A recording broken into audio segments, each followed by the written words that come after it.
Yeah. So what are the requirements as against the DPDP Act? One is we need to have policies in place like data retention policy. How many years the organization is going to have your data or my data? Okay. An employee data protection policy should be in place. Cookie policy should be in place.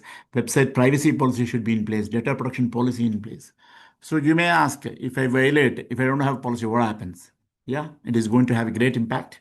Okay, the impact is going to be not with regards to the XYZ factors. It is going to have a hefty penalty. Okay, starting with 50 crores to up to 250 crores. I'll just share in the later slide. Okay, so agreements.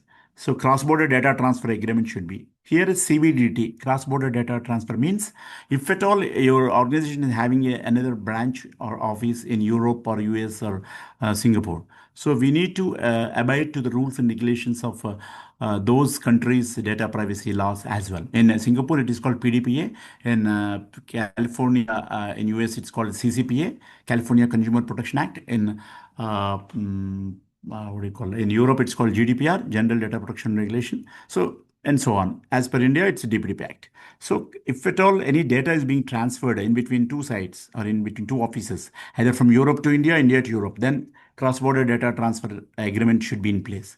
And what sort of data we are processing? So in between the data fiduciary and data principal, data processing agreement should be there. If at all between the vendor and then our organization, then data processing agreement should be in place. And in the same way, third-party vendor agreement. Okay. What sort of forms are required? Data principal rights request form and consent form for data processing. And notices. Yeah. Notice of data breach.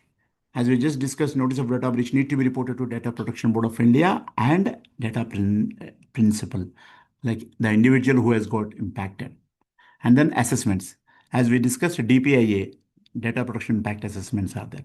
Apart from that, there are 13 other documents, are going to be there, like policies, agreements, forms, notices. The list goes on as per your organization business processes.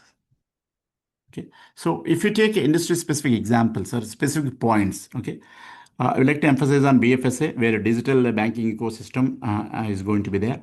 Okay. Customer onboarding, KYC workflow, know your customer, and payment processing data flow, loan origination data lifecycle. Okay. So here BFSA and even lending platforms and FinTech companies also will come into picture. So healthcare industry, if you consider patient data lifecycle infogram.